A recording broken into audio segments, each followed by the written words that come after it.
Friends అందరికీ నమస్కారం. Friends ఏపీలోని ఈ జిల్లాలకు తాజా హెచ్చరిక వివరాలు వీడియోలో తెలుసుకుందాం. వీడియో పూర్తిగా చూడండి, అలాగే తప్పకుండా లైక్ చేయండి. మరిన్ని అప్డేట్స్ కోసం ఛానల్ వెంటనే సబ్స్క్రైబ్ చేసుకోండి. అలా వీడియోని ఒక లైక్ చేసినట్లయితే మరింత మందికి సమాచారం చేరుతుంది. వివరాలకు వెళ్ళిపోదాం. తెలుగు రాష్ట్రాల్లో భిన్న వాతావరణం కొనసాగుతోంది. ఒకవైపు ఎండ, మరోవైపు వర్షాల ప్రభావం చూపుతున్నాయి. కాగా తాజాగా వాతావరణ శాఖ కీలక అప్డేట్ ఇచ్చింది. ఏపీ, తెలంగాణలో 3 రోజుల పాటు వర్షాలు కురవనున్నాయి. కొన్ని జిల్లాల్లో తేలికపాటి నుంచి భారీ వర్షాలు కురిసే అవకాశం ఉందని వాతావరణ శాఖ తెలిపింది. ఇదే సమయంలో ఐఎండీ కూడా చల్లని కబురు చెప్పింది. ఈ ఏడాది నైరుతి రుతుపవనాలు ముందుగానే కేరళను అయితే తాకనున్నాయంటున్నారు. ఈ నెల 27న కేరళకు వస్తాయని ఐఎండీ ప్రకటించింది. 13వ తేదీన దక్షిణ అండమాన్ సముద్రం, ఆగ్నేయ బంగాళాఖాతం, అలాగే నికోబార్ దీవుల్లో రుతుపవనాలు ప్రవేశిస్తాయని వెల్లడించింది. ప్రస్తుతం ఏపీ, తెలంగాణలో రానున్న 3 రోజుల్లో భారీ వర్షాలు కురిసే అవకాశం ఉంది. వాతావరణం కూడా మారుతోంది అంటున్నారు. ఈ నెల 27న రుతుపవనాలు కేరళను తాకడంతో పాటుగా వర్షాలు బాగా కురిసే ఛాన్స్ ఉందని వాతావరణ శాఖ అంచనా వేస్తోంది. గత 20 ఏళ్లలో 2015లో మినహా 2005-24 మధ్య కేరళకు నైరుతి రుతుపవనాల ఆగమనానికి సంబంధించి ఐఎండీ అంచనాలు ఎప్పుడూ తప్పలేదు.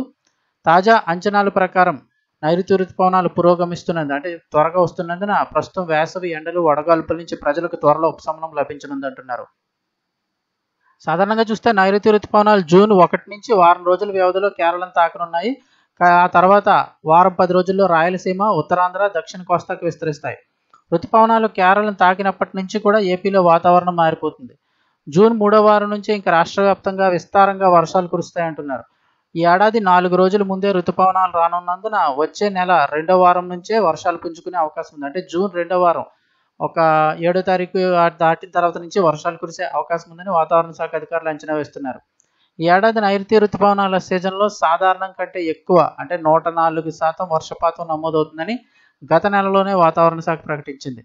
ఇక రాష్ట్రంలో ఆదివారం నాడు 41 నుంచి 43 డిగ్రీల మధ్య ఉష్ణోగ్రతలు నమోదయ్యే అవకాశం ఉందని విపత్తు నిర్వహణ సంస్థ తెలిపింది. అల్లూరు జిల్లాలోని 11 మండలాలు, అనకాపల్లి జిల్లాలో 8 మండలాల్లో తీవ్ర వడగాల్పులు, ఇక అలాగే అల్లూరి, అనకాపల్లి, అనంతపురం, అన్నమయ్య, చిత్తూరు జిల్లాలోని 30 మండలాల్లో కూడా తీవ్ర వడగాల్పుల ప్రభావం అయితే ఉంటుందని తెలిపింది. అయితే రానున్న 2 రోజులు మరోవైపు అక్కడక్కడ పిడుగులతో కూడిన ఆకస్మిక వర్షాలు కూడా పడే అవకాశం ఉందని అయితే హెచ్చరించింది వాతావరణ శాఖ.